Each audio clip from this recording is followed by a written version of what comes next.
Antony Hewish, welcome. We're sitting here in the control room of the 1 Mile telescope just outside Cambridge, a telescope which was opened by the Cambridge Radio Astronomy Group, of which you were part, in 1964. And it's an Earth rotation aperture synthesis radio telescope, and we might come on to what that means in a little while. But I'd like to start by looking back at that period of the early 60s when this was built. It was the start of the space age, and it strikes me that radio astronomy, astronomy in general, was rather different then. It was less dependent on the huge teams and massive funding that you need now. It was more something that could be done by small groups of people relatively straightforwardly. If you had an idea, you could carry it out. Is that the case? That's absolutely true, yes. I mean, our projects didn't cost so much as they do nowadays, and if you had a good track record, you could normally get funding from the government, mostly, and just get on and follow up your ideas fairly quickly. And this, of course, was enormously fruitful in the sense that radio astronomy was just opening a new window, essentially, onto the universe, and you could look through this window and make discoveries. And it was a wonderful period, actually, in the early 60s, well, in the early 50s, as far as I was concerned. So quickly, without spending enormous sums of money, small teams could just get on with the job. And with leaders like Martin Ryle, it was just a wonderful area to be doing research. It's more the sort of old-fashioned view of what a sort of experimental physicist might be about, tinkering around. Exactly, exactly. You had your very, very much hands-on. It wasn't all handed over to other people to do. You did it yourself. So it was hard work building these things? It was, indeed it was, yes, yes. Most of us spent many hours in our younger days doing workman jobs, hammering things into the ground and sawing metal into shapes and all that kind of thing. Did that come naturally, along with the not with everybody. I mean, it did with the older generation because that's what we've been doing. But some of the younger ones felt that research had to be done at a desk, you know, rather than in a cold field digging holes in the ground. Had you always been someone who enjoyed tinkering around and doing your own experiments? Yes. From the earliest days, I was taking things apart and usually breaking them and so on. But if I just wanted to know how things worked, and the only real way of doing that, you know, is to get inside them. And where did that curiosity about how things work come from? Oh, it was always there, I think. I don't know. I mean, it certainly didn't come from the family because my father was a banker, and I don't think there's any particular record about this. I mean, I was just a curious child. I just wanted to know how things worked and what went on inside the boxes, essentially, which sometimes led to problems. I mean, my father was a banker, as I said. We lived above the bank, and in my very young days, I tried electrolysis by pulling electricity out of the wall. You know, I dismantled the light switch and got wires onto my table and promptly fused the whole house and the bank beneath, so the bank was plunged into darkness. And so, you know, we had very tolerant parents, but that's hands-on approach was always there from a child, and I just loved doing these things, sometimes dangerous things, with explosives and such like. But things you're not really allowed to do nowadays, probably. Oh, you can't get near those things nowadays. No, it must be hindering the progress of young scientists, I think. Yeah. I hate to think how much science is not being done because people aren't allowed to do that. So you need a tolerant society and tolerant parents. I think you do. I think you do, yes. People often talk about the fact that all children are born curious, and somehow curiosity is crushed in the majority, that they don't I mean, not all curiosity, but some of it is lost along the way. Do you ever think about how one might foster greater curiosity in children, or keep it going for longer? Well, only by giving them a little more freedom, I think, perhaps. I mean, it's doing the things you suddenly think you'd like to do, and not having people saying, oh, you can't do that, because because mostly the things you want to do as a child aren't that dangerous, and if you set fire to something, it's soon put out, you know. We live in a society now that doesn't really tolerate all that, and I think it's a disadvantage, a great disadvantage, especially with young people. I don't think there's a way around it, really. It's just part of our culture, isn't it, now, and it's too bad. Yeah, it seems to be going, yes, in the wrong direction. It's just getting tighter and tighter. For not to allow people to satisfy their curiosity must be to the disadvantage of science. Yes, yes, yes. Well, your curiosity took the form of physical sciences in particular, as you were growing up? And yes. Do you know why they attracted you more than biology? Well, I think it was that when one learnt these things, when one was studying these things at school, physics always appealed to me, because once you've actually understood what's going on in front of you, it's in your head forever. Whereas chemistry, in my day, it was a lot of memory. You add this to this and you get such and such a gas produced, or something like that. And I just didn't like the memory work. I mean, I enjoyed the bench experiments, but it did seem to me that it wasn't so nice as actually seeing a mechanical apparatus actually working and knowing what pushed what, and what the forces were, and all that sort of thing. Because once you've understood a process like that, how a galvanometer works or something, it's there in your head forever. You don't. To me, it wasn't a memory problem. I mean, I just understood it, and that was it. And you could build on it and get the subject into your head as a logical sequence, rather than having to remember what reagents acted on other chemicals and so on. I suppose it's true, yes, things like chemistry, the understanding comes later, yes. I mean, I'm sure now it's a much more logical process when you study chemistry. I'm talking about chemistry studied in the 1930s, and you know, then it really was add this to that and you get so and so, and I just didn't enjoy that terribly. So you picked physics to read at Cambridge and went up in, I think, 1942. Came up in 42, right. And did a year, and then were drafted into the radar service for wartime work. Correct. That must have been a remarkable opportunity, really, to see research, applied research, being done in such a hothouse setting. Absolutely right. I mean, I feel extremely lucky that I had that experience. And it came about because I spent too much time rowing on the River Cam. I mean, when you're doing practical physics, you need to spend most of your afternoons on the bench. And during my first year in college, I missed a lot of that because I was keen to row in the college boat. I'm a Cornishman and I'm used to the sea and rowing in boats. And I was desperate to have the experience of that lovely rhythm, you know, when you're rowing in a well-adjusted 8. That's an extraordinary. And so I spent most of my afternoons on the river when I should have been doing rather dull practical physics, to be honest, in the lab. And so I didn't do quite so well in the first year examinations as I should have done. And they said, well, look, we need you in the war effort, so I think you'd better leave your studies for the moment and come back later if you can.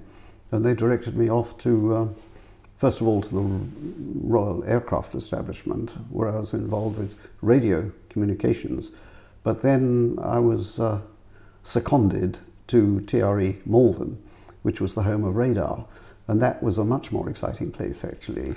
The Royal Aircraft Establishment had been around for a long time, and it was a bit stuck in its ways, you know, a bit old-fashioned, whereas TRE at Malvern was the place where all the young, bright people were. People like Martin Ryle, for example, whom I joined, and to be there was just such a stimulating atmosphere. It's interesting that they chose people to go to these establishments who had not done as well in their first year exams. I would have thought during the war you wanted to pick the people, you know, the cream of the crop. What was the thinking, do you think? Well, I think the thinking was that I really wasn't going to be a first-rate physicist because I didn't do so well in my exams. And it was an accelerated course during the war. You could do 3 years' work in 2 years to get a good degree. And it was felt that I just wouldn't succeed at that, probably. And there was such an infinite demand for anybody who could knew any electronics. I mean, it really was intensive work that one was involved with. So I think they just felt it would be better for the country, as it were, if these people did something more useful than studying. Anyway, by happy chance you landed up with but Ryle. anyway, I had that chance. And hands-on physics during the war with an exciting subject like electronics and radar just taught me so much. I mean, when the mathematicians tried to teach me things like Fourier analysis and so on, I couldn't see the point of it, you know. This was just a piece of mathematics, and I was not told what it was for. Suddenly, during the war, I began to see, yes, this is immensely useful. It's a way of breaking down a difficult problem into lots of easy ones, and I could immediately see the application. And I sort of grew up as a physicist and began to see what it was all about in a way which I wasn't getting from my teachers at Cambridge.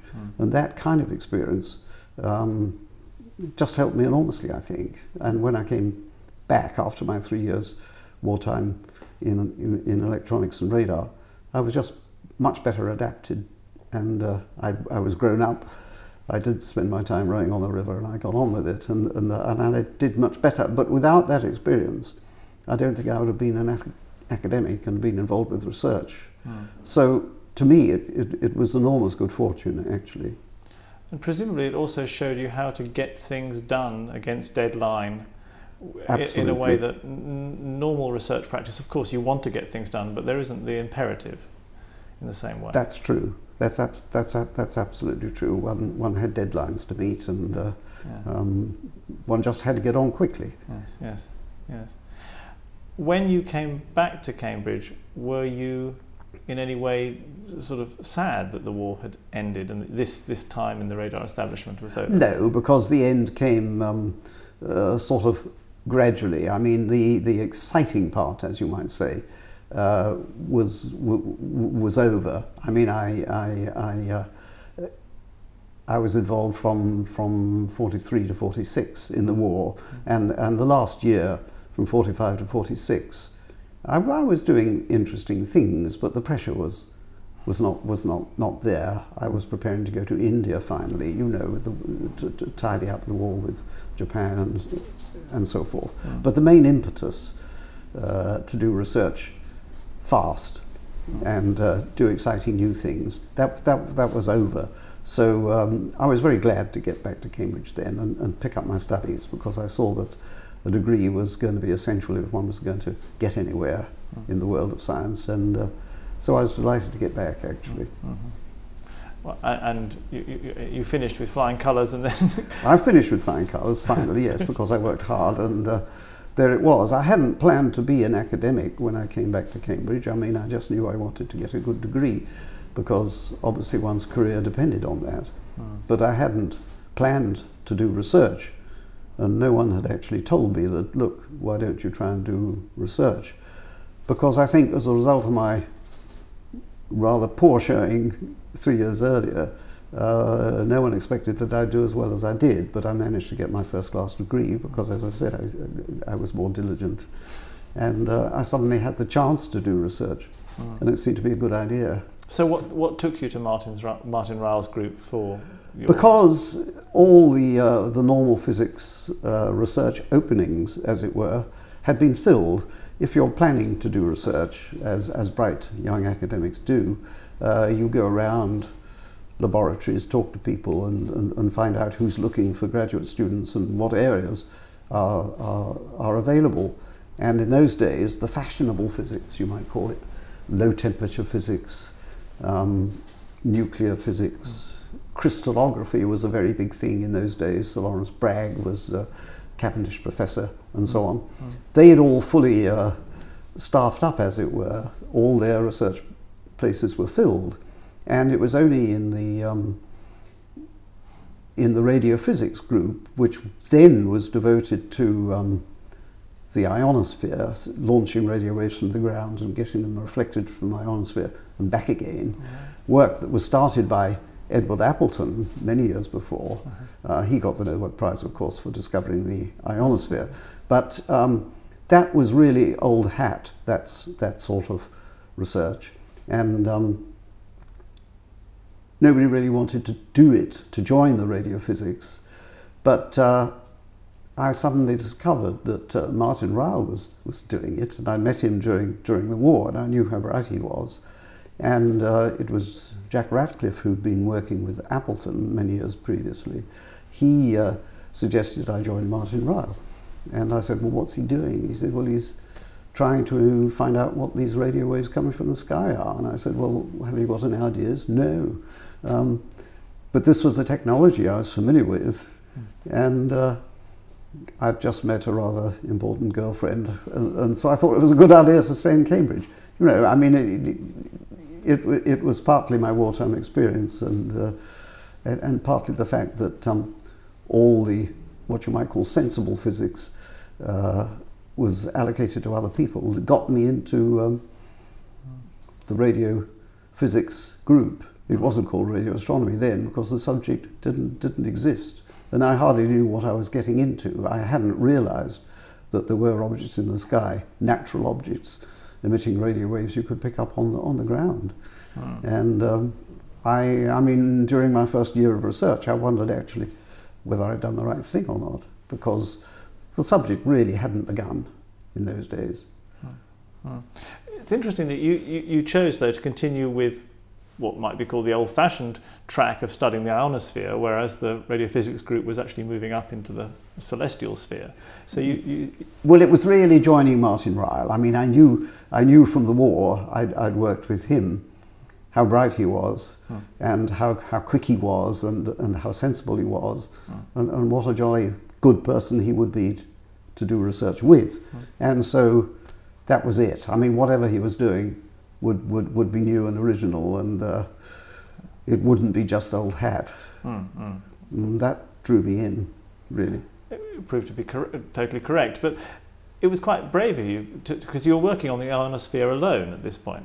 I mean, as I say, Ryle's group was looking at the radio sources, yes, and you were studying the effect of the ionosphere on those radio sources. Yes, but it was really getting a project of my own, which relates to my past. I mean, I'd always liked doing things for myself.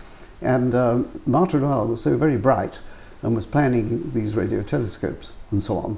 And I was happy to be part of that, but I was looking around for something which I could do some original research, which would be my own project, not working in a team with others. And suddenly it transpired that the atmosphere, the ionosphere, was affecting radio waves from these 2 or 3 sources that we knew about then. And I thought, well, why not use that effect to learn something about the upper atmosphere? This isn't astronomy, it's meteorology or atmospheric physics or something like that. But I would be in control, if you see what I mean. Martin Ryle was much more interested in doing sky surveys and getting on, as it were, with the astronomical side. But I saw there's an application here to do something for yourself, which has never been done before. I mean, if this radiation has come right through the atmosphere, you can learn about the atmosphere much higher up than is possible reflecting radio waves, as Appleton had done, which reflects from low down, the bottom of the layer. I thought that there would be new things to be discovered if you looked at radiation that had come all the way through. And so it turned out. And that's how I got on to doing things for myself. Yes, yes. And so, yes, you were able to reveal much more about the composition of the ionosphere than had previously been seen. Well, it was really quite simple things. I mean, what was the structure of the clouds up there? And how fast is the wind blowing? I mean, my first happy research experience was setting up 2 very simple radio telescopes about half a mile apart on the ground and looking at the scintillation pattern, the pattern of radio intensity as it moved over the ground. The variation in radio. The variation, yes. A result of the scintillation, as it were, of the radio waves coming through. You get patches of strong signal, patches of much weaker signal. Just like sun shining through a cloudy on a cloudy day, you get patches of that. It's a diffraction effect, is it? It is actually a diffraction effect. But I thought, well, this is moving over the ground. Let's see if we can detect that. And I set up 2 simple radio telescopes, and lo and behold, I could see a time delay in the fluctuating signals coming through. You see. And I knew this was happening at a height of about 160 miles or thereabouts, where the electron density was strongest. That's the dominant region of the ionosphere, what we call the F region nowadays.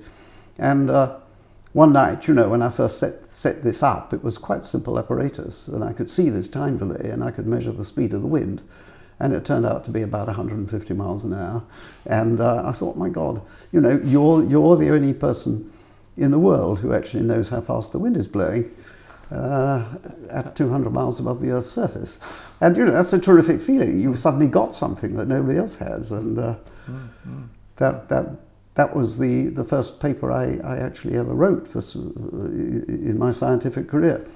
But that discovery, which nowadays looks pretty simple and childish perhaps, then put me in a position, you know, which gave me enormous pleasure, actually. Exactly. I imagine if you weren't hooked before, you know, you're hooked for life after that. That's it. That's it. Yes.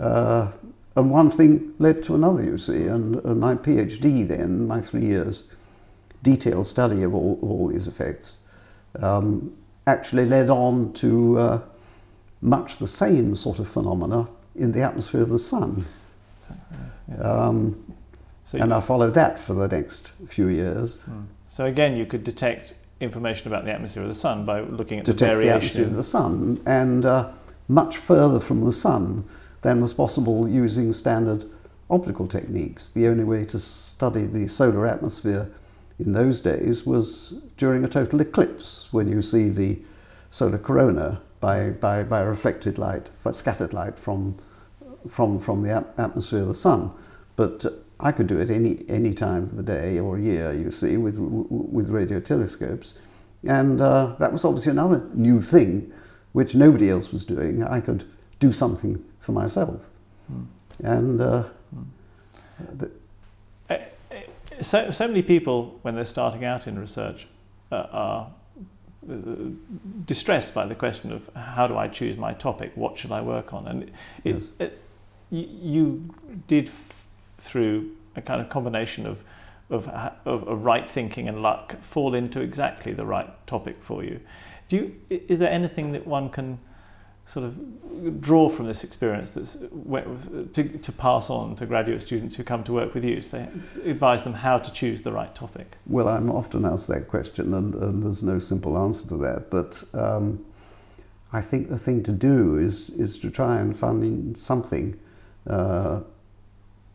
which isn't, as it were, bandwagon research. I mean, there are some research projects that are absolutely obvious that you should be doing, but they demand large teams. You know, these huge sky surveys, which involve lots of observing time, lots of computing, and generally lots of people. If you can find a niche somewhere there, which would give you new and interesting results, but not necessarily involving huge amounts of apparatus and results that you can achieve within 2 or 3 years, and it isn't the bandwagon research. You're not following a well-defined pattern, which is fairly clearly defined, but you're doing something slightly different, and that you can make your own and get on with this and get good results. And so I try and advise people to look around for these sort of areas which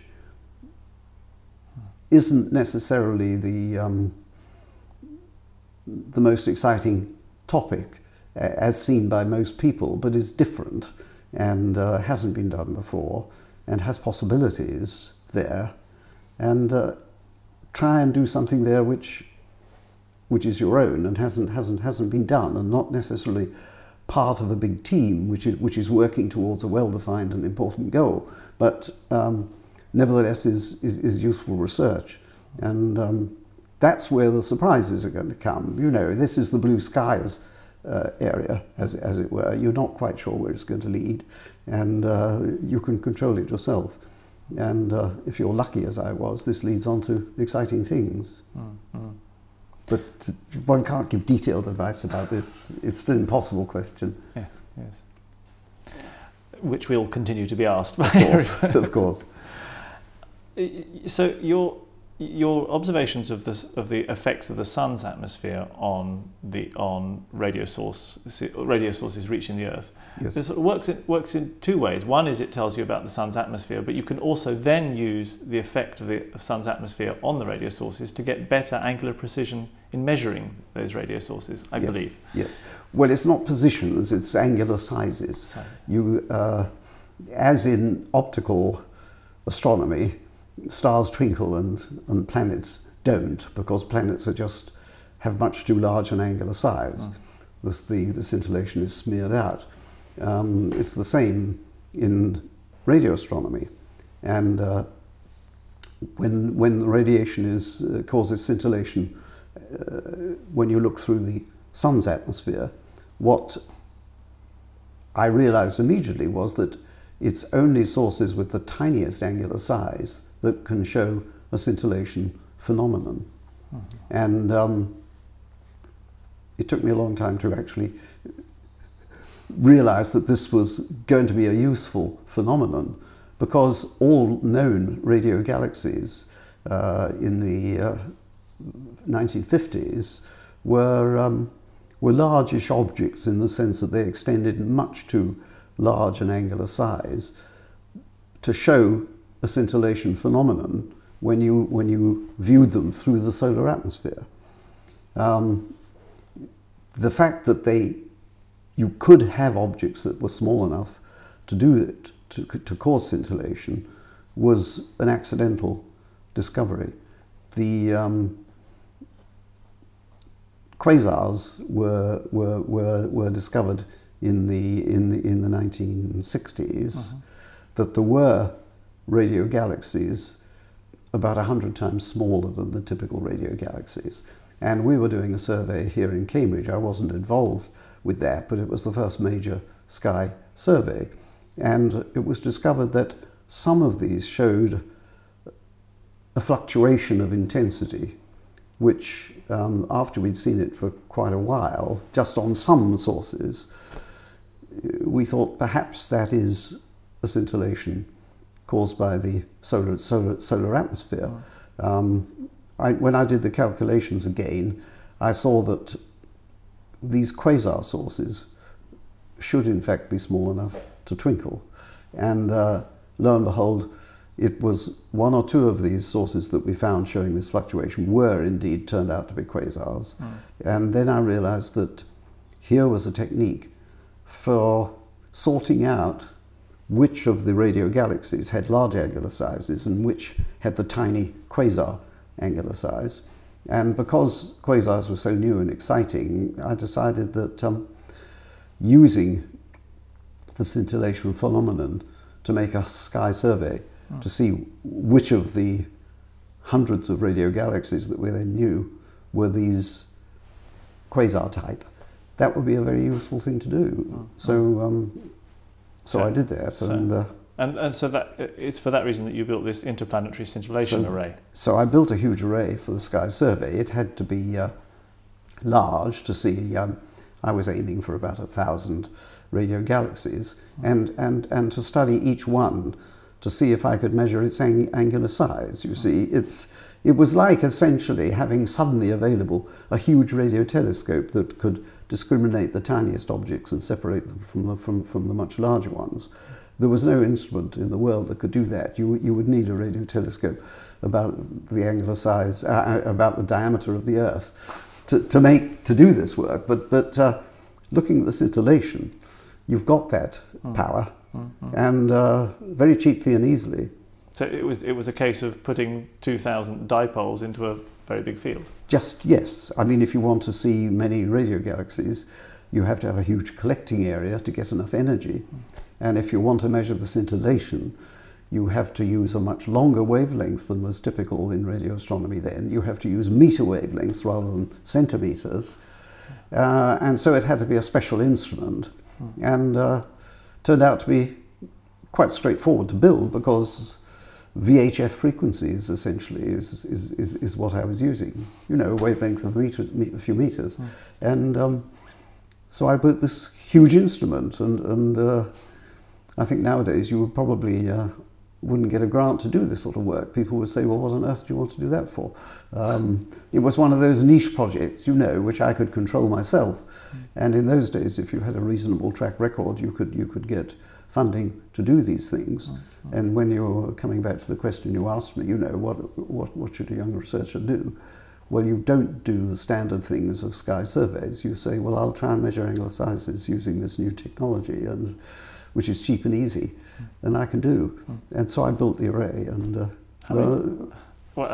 how many people did it take to build the array? Oh, not too many. I mean, 6 or 7. I mean, we had 2 or 3 lab assistants making the dipoles, and then I had a past graduate student who kindly surveyed the site for me and knocked a few posts into the ground to begin with.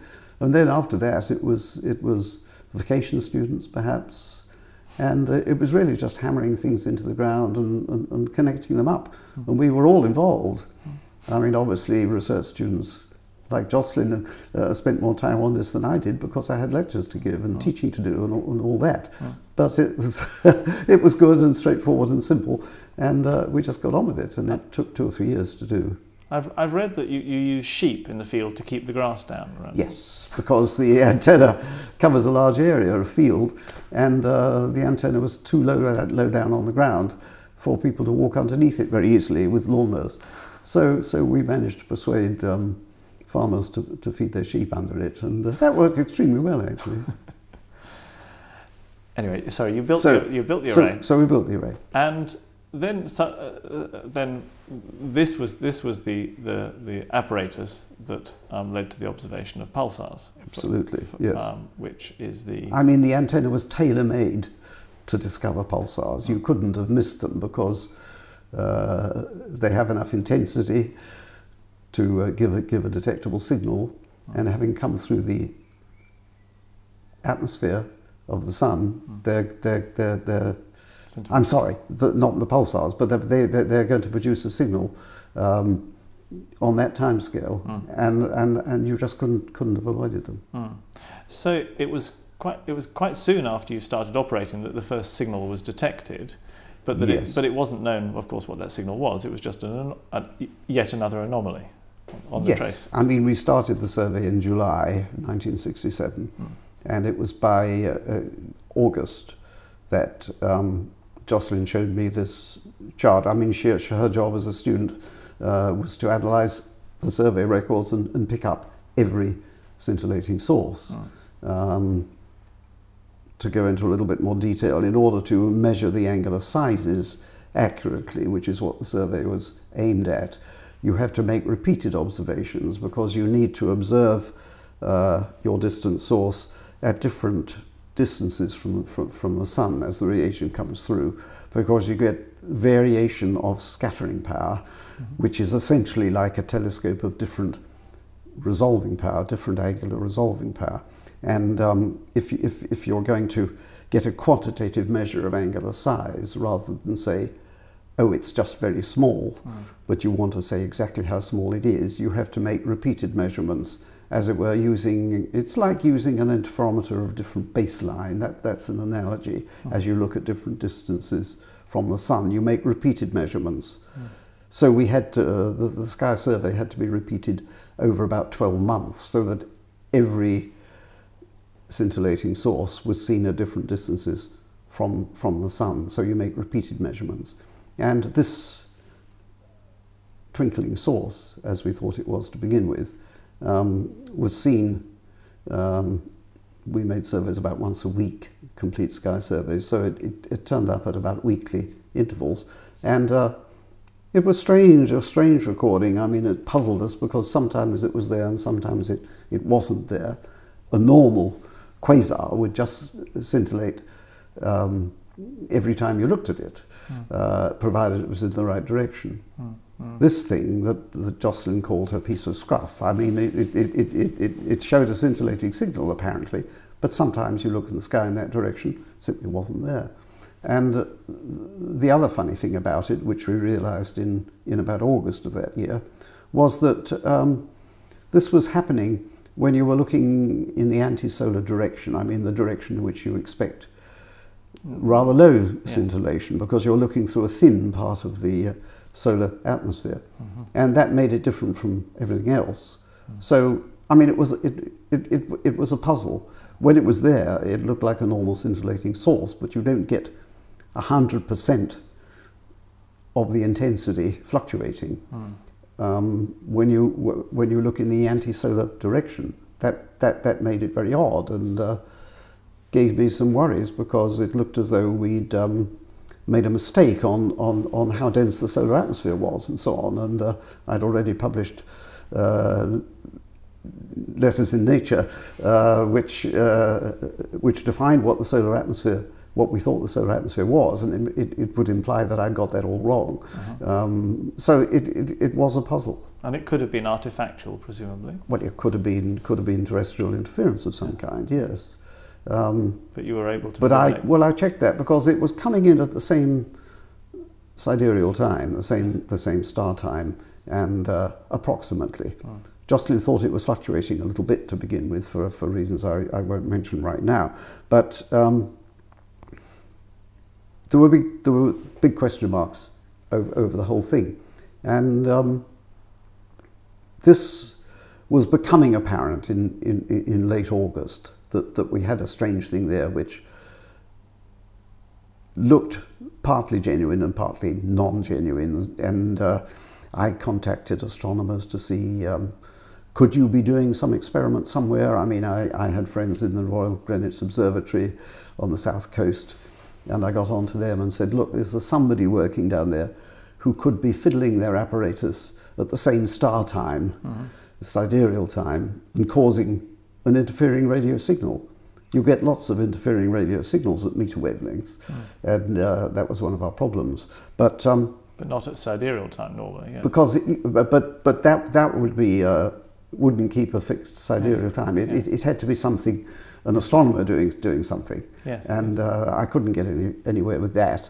No clues about from the Royal Greenwich Observatory about who might be doing astronomy. I thought, well, the Paris Observatory is more or less in the same line of sight.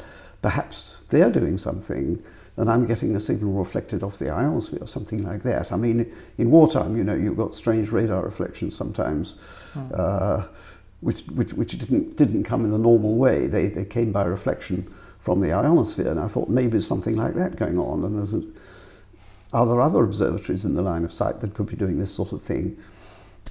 All led to no clear indication. Nothing there. So finally I thought, well, if it's a genuine source, what possibly could it be? And there are, of course, variable stars.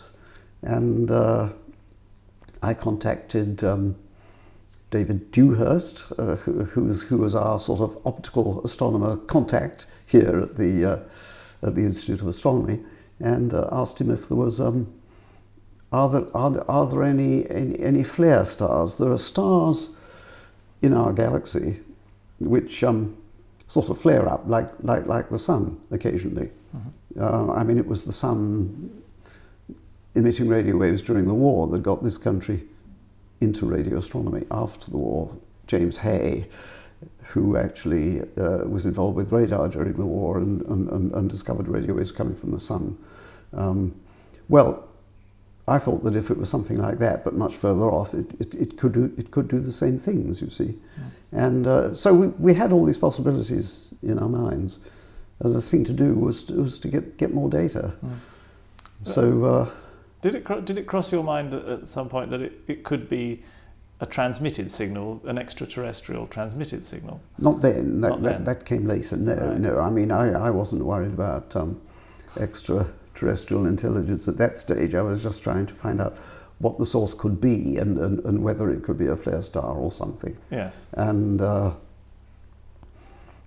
that came later. But my immediate thought was, well, it's a star like the Sun, but much further away, and it sometimes flares up, as the Sun does when it has sunspots on it, and solar activity in general, well-known phenomenon. But some stars do this, and I thought, well, the only way to tell if it's not in a direction where there's a known flare star is to look at the fluctuating signal in much more detail and see if it looks a bit like the signal you get when the Sun is active. But that meant running at a much faster chart speed, and we decided in October that this was the thing to do. And of course, Jocelyn is the workhorse. I mean, graduate students have all the hard work to do. I got her to get a fast recorder going, which we'd been using for something else, and connect it up. And when this source should be in the beam of the telescope, to run the chart paper fast, so that you just see what this scintillation looks like. And of course, as she said in her thesis, she had bad luck to begin with, because absolutely nothing appeared. The source apparently vanished for a month. She got fed up with running fast records and seeing nothing. And it was only towards the end of that month that suddenly it came back again, you know, in November. We know all about these effects now, their scintillation effects due to the galaxy, but in those days we hadn't a clue what was going on. But at any rate, the source came back. And so instantly we had to take a fast record, and then the first blips came in. Now, it was at that stage that one began to wonder about extraterrestrial intelligence, because it was such an artificial signal. I mean, it looked totally man-made. You don't get regular flashes from a scintillating source, whatever it is. And here was a signal coming through, you know, with signals about once a second. And until this was sorted out, we kept our mouths shut. We were criticized for this afterwards, especially by the Americans, who thought we'd been sitting on a hot secret and so on. But I'll come back to that later if you'd like me to. But what on earth could these fluctuations be? And the immediate thought is, well, it's coming from an object which is smaller than a planet like the Earth. I mean, you don't get a short flash of signal from a large object like a star. I mean, we knew it had to be smaller than a planet. From other experiments which we were carrying out, I was able to determine the distance of this thing, which was about 100 to 200 light years. So a planetary-sized object at a distance of 100 light years sending regular flashes, you know, is it a navigational aid? I mean, is it a lighthouse set up by extraterrestrials who want to get home, or something like that? So, I mean, both exciting and rather terrifying. Well, it kept one awake at night, I have to say. Yes, it kept one very much awake at night. And but the strangest thing came when I got accurate time on the recordings. I just displayed alongside the pulses just time pips, essentially, that you get our broadcast time service, which in those days came from Rugby, and I simply arranged for the time pips, broadcast time pips, to be on the record along with the pulses. And lo and behold, it was keeping time to better than a millionth of a second per day, you see, which says, well, that's very artificial. That was a puzzle. And then when the signal was, when I kept that pulsing signal from one day to the next, I could see that the periodicity wasn't exactly constant. It was changing slightly from one day to the next, exactly as though the signals were coming from an object in orbit. I mean, if you get signals from a planet in orbit about the Sun, you know, this is just the sort of signal you would get. And so that was another reason to keep our mouths shut. I mean, we wanted to keep the media. The media can be very obstructive. We didn't want a hint of the possibility of intelligent life anywhere else until we knew what this thing was. As you say, it kept on awake at night, and what the devil do you do with this information if it turns out to be that? But luckily there were more experiments one could do, and I decided that you could use the Doppler shift. I mean, what I was measuring, this slight difference in the time of a pulse arrival from one day to the next, could have been due to the Earth moving around the Sun, or it could have been due to the launched signal coming from an extraterrestrial planet, an extrasolar planet rather, and it would take 2 or 3 weeks to solve that problem. And so I quietly got on with timing measurements every day, and in 2 or 3 weeks decided that well, there is an orbital Doppler shift, as we call it, but it's all explained by the motion of the Earth around the Sun. There's no planetary evidence at all. And that was when I rushed to the library in the astronomy department to see what are the smallest possible stars. I mean, this thing had to be only a few thousand, it couldn't be bigger than 1,000 kilometers or so in diameter, which makes it a tiny object. And what on earth could be, what sort of star could produce flashes like this? And came up in the end with the possibility of a neutron star, which was a theoretical star, hadn't yet been seen. But it had been proposed or perhaps since the 30s. A vibration of a white dwarf, but I didn't like that idea because it would have to be a harmonic vibration. I mean, a white dwarf was then the smallest star known to optical astronomy. They are literally a few thousand kilometers in size, white dwarf stars, and but they would have to be vibrating not in the fundamental mode, which is what you normally get for a variable star. You know, a pulsing of a pulsation like the star breathing in and out. You'd have to have a little vibration of part of the surface or something, and I couldn't see how that could happen and why it should be so steady. But the neutron star would vibrate at the right frequency, or it could, a bit too fast actually. You would expect pulses to be coming at millisecond intervals rather than second intervals if it was a neutron star, but at least they had a small enough angular size, and it's possible that under certain conditions you could have a vibration that would explain our flashes, and it was at that stage that I decided it was time to publish the results and suggest that it could be neutron stars. And suggest it could be neutron stars or white dwarfs. But had the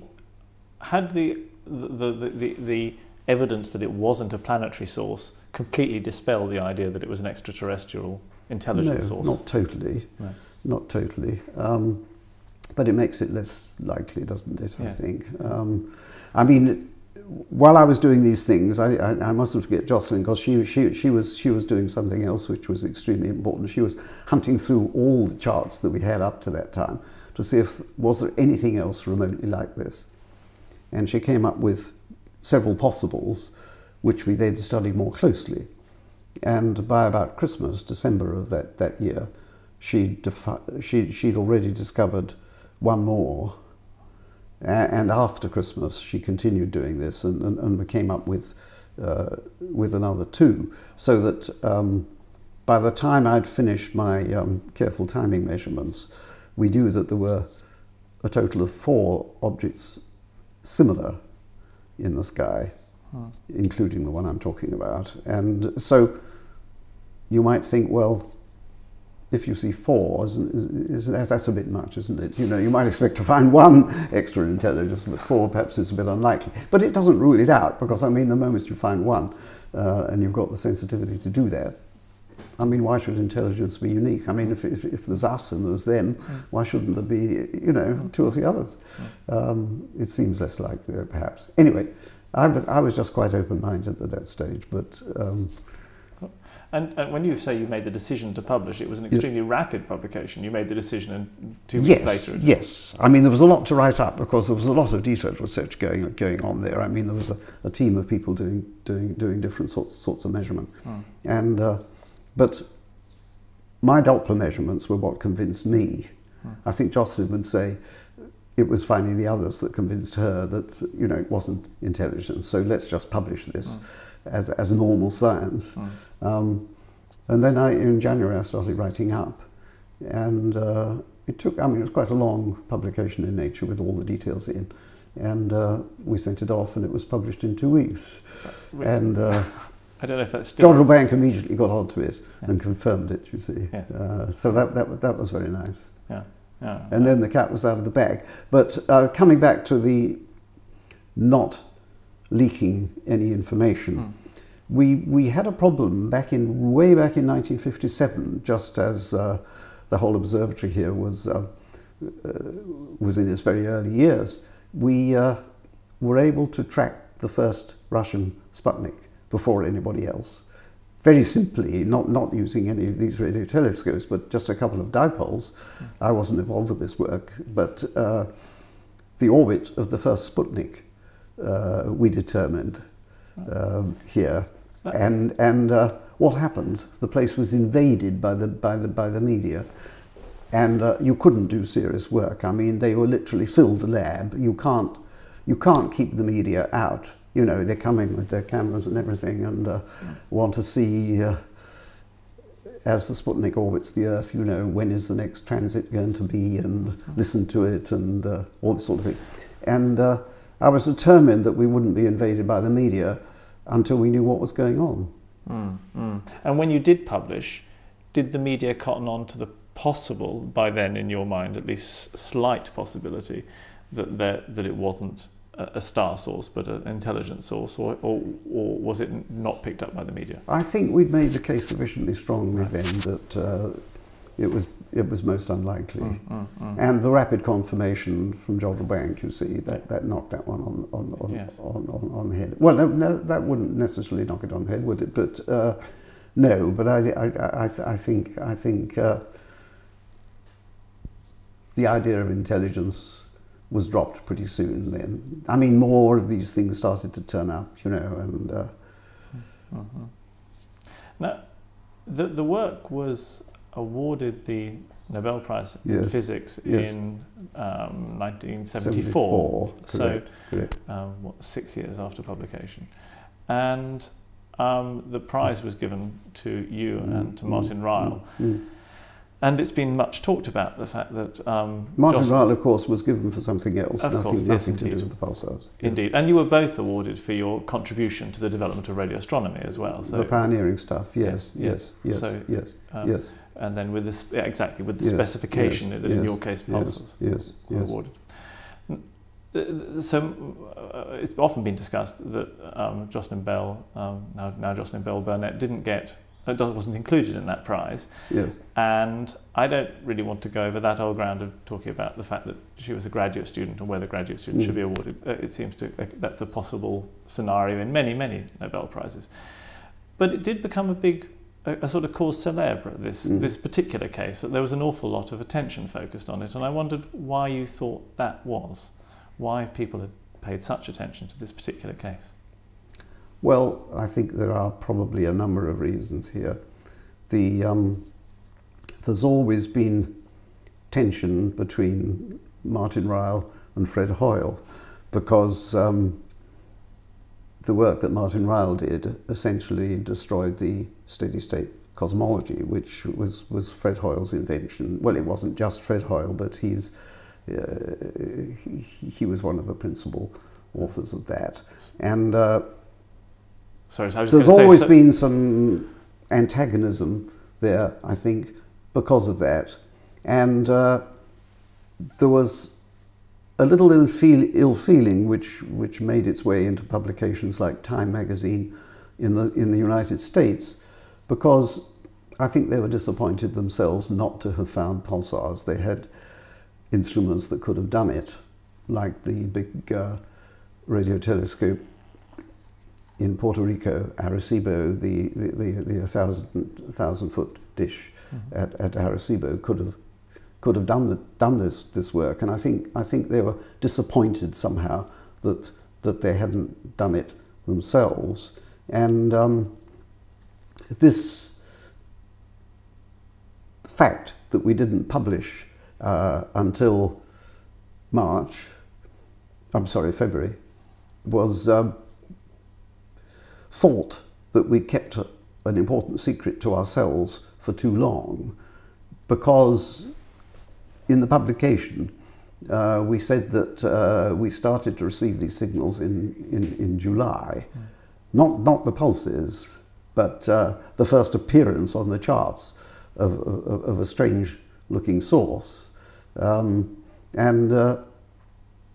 they were critical because they thought, in a sense, we discovered pulsars in July and hadn't published it until the following February, you see, which was totally wrong. I mean, we hadn't a clue what this thing was until late November. In fact, it was November the 28th was the first time we saw a single pulse. But they somehow seemed to think, from reading our Nature letter, that we knew about the pulses in July and just kept our mouths shut and kept other scientists off because we just simply wanted to sit on it and work it all out for ourselves, which wasn't true. I mean, we didn't know what we were dealing with until after December, and we published it in February, which isn't bad going to my mind. And they thought that we kept that to ourselves for too long. Well, and it was, I think, these feelings were going around in the United States.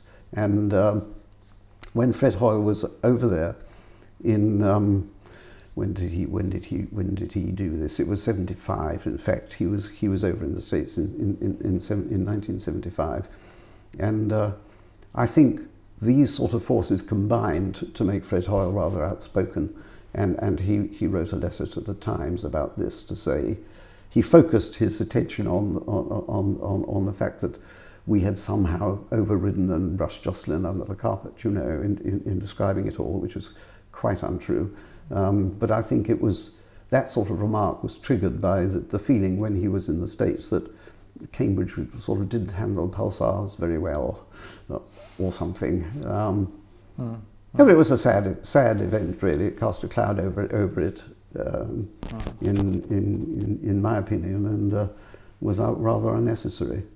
But I mean, Jocelyn was a jolly good student, but she was doing what any other student would have done, and I think when you're looking for contributions to award-winning research, you want to ask rather deeper questions. That who thought of doing this and who decided to do that and so on.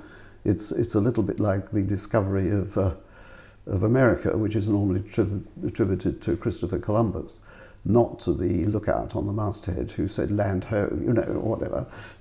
I mean, what Jocelyn was a jolly good student in that she noticed something strange on the record, but the survey was using an instrument which she hadn't conceived. It was making observations which were not her concept at all, and even up to the first pulse, you know, she was doing things which I'd essentially asked her to do, because this is what graduate students do. I mean, she has to write a thesis and she has to have hands-on research. But what did she think of doing herself to actually create this observation or understand it finally? And I think that was presumably what the Nobel Committee had in mind and were looking for. Yes, I mean, there's when the ship of discovery sets sail, you know, there's a skipper and there's a crew, and I think there is a difference, actually. Thank you. The subsequent work using the IPA, the array you built, yes, was mainly focused again on atmospheric conditions, wasn't it? That was finally. I mean, its main job was to make a sky survey of angular sizes, yes, in order to primarily to distinguish the quasar-type galaxies from others. But that wasn't the only interest. But I mean, for many years, it did what it was designed for, making sky surveys. And as computing and data processing got better. One could do that better as these sky surveys were repeated from over the next decade, more or less, with a number of PhD students coming in to do it. And it did finally, what you're suggesting, we discovered that we could see space weather effectively, because scintillation changes its strength according to solar conditions. And in particular, when you have these solar explosions and shock waves launched from the sun, which can be very damaging to spacecraft. I mean, satellites and things are knocked out by these solar disturbances, and space weather is still and was then of great interest to the space age, you might say. And we discovered that we could map these shock waves coming from the sun just simply by looking at the scintillation from 1,000 radio galaxies, if you can make daily measurements. And with lots of data analysis and as computing got better, we got better at this. And finally, it ended its days. I mean, it was operating up until the 1990s, having been built in the 1960s. 1967 it came into operation. It was working until the 1990s, which isn't bad. And we were mapping these space weather things. So it's done a lot of good work in its day. Very good value for money. But good, yes. I think it's extraordinarily beguiling, this concept that you get data on the star sources, or the radio sources rather, and you get data on the medium through which they're being transmitted. That's right. It's a lovely sort of double win-win situation. So after Martin Ryle retired from running the astrophysics group here, the radio astronomy group rather, at Cambridge, you took over. So and of course you've been very involved in teaching throughout your career. Oh yes. Did you take well to being an administrator as well as an experimenter? Less so, I should think. Yes, I mean, I don't think I'm a born administrator particularly. The work here was beginning to move in other directions. Bright young people always want to do their own thing, and for example, millimeter wavelength radio astronomy was just beginning in those days. And I mean, I wasn't technically wise to make decisions in those areas particularly, but I was very encouraging to the young people, but they were doing all the work as it were, and it was becoming international, and international politics doesn't interest me very much. I mean, there was the question of where would you build the millimeter telescope, and would you put it in the Canary Islands where we already have an observatory, or would you put it on Hawaii, which is probably the best site in the world, or do you put it somewhere else? And things become international, and different political forces begin to operate, and you need more money. You're not sort of looking after your own project anymore. I was happily following the space weather side and the applications of what was going on here, but perhaps, I mean, administering and guiding a group into the next decade, you know, wasn't of great interest to me. Perhaps perhaps it should have been, but I mean, there was a problem, incidentally, because Martin didn't retire, as it were, but he faded. You know what I mean? He was in the background, but he wasn't. I mean, I was trying to keep things going here when he was still director, but he wasn't director in the sense that he was becoming more interested in wind energy and things like that. You see, after the 1970s, having built his classic, what we then called the 5-kilometer telescope, which was operating in the 1970s, and made the very first observations with that, Martin Ryle got more interested in these major problems of the world, like, you know, clean energy and so forth, and less interested in astronomy. But he was still head of radio astronomy, so I was in a slightly awkward position. It's much harder than a clean transition where you just... Much harder. Yes. I mean, I wasn't head of the group, but nevertheless I was having to do the best I could, you know, to keep the whole group alive and going, and this millimeter research was coming along. So it wasn't as though I was Herr Director, able to make all the decisions myself. So it was a slightly awkward situation, actually. Have you noticed a difference in the sort of people who are being successful in radio astronomy now and then, so to speak? I mean, obviously it's still very bright young people coming in and doing wonderful things, but is there a difference in their makeup? Do you have to be differently built now to be successful because of the changing environment of astronomy generally?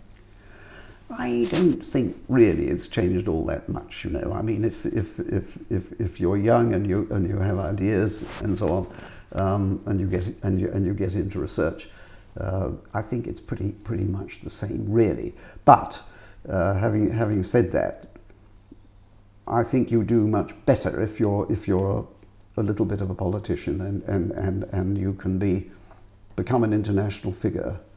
But this involves much more committee work than was prevalent in my day, and I think it's harder. But I think if you're young and you have ideas, you have to operate slightly differently now. You have to win observing time and so on if you're going to follow your own interests, and so you perhaps have to be a little bit more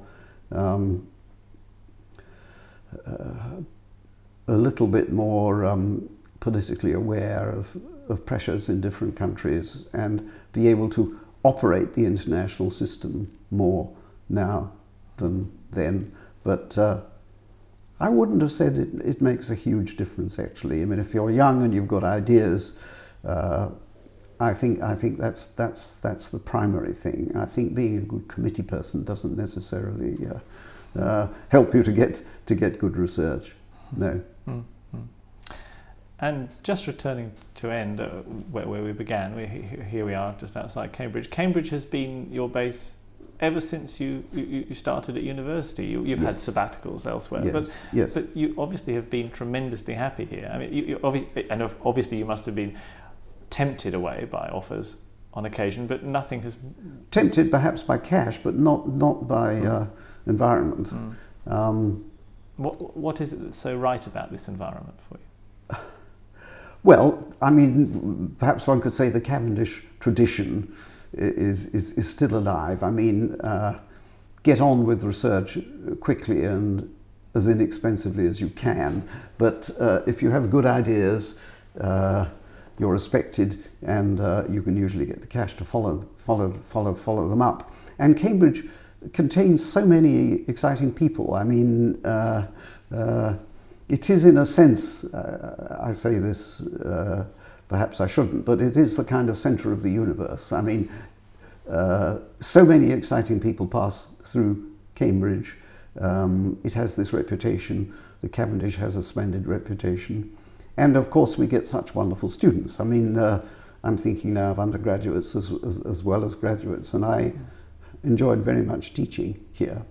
There's a much closer interaction, I think, between teacher and student in Cambridge than there is, for example, in the United States, where you run courses, but you don't have the same contact with students, I think, as you do here.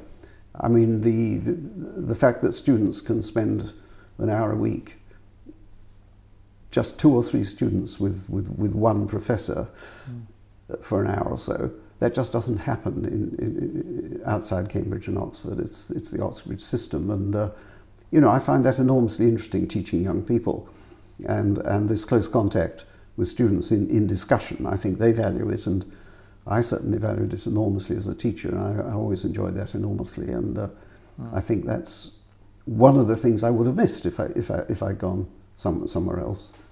Indeed, it's not something you've ever wanted to stop doing? Absolutely not. No.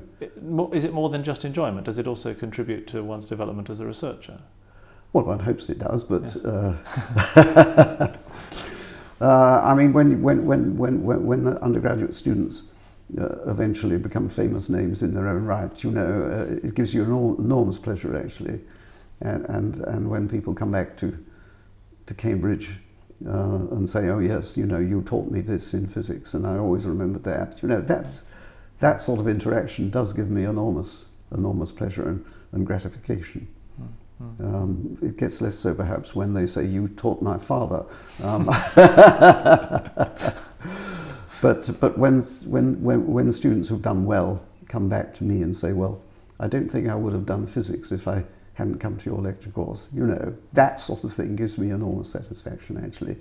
And trying to put difficult ideas into a form that students can appreciate, you know, is a challenge I welcome and enjoy. And I think I'm much better at that sort of thing than I am, for example, at running large organizations. Well, thank you very, very much indeed for talking to us. It's been lovely.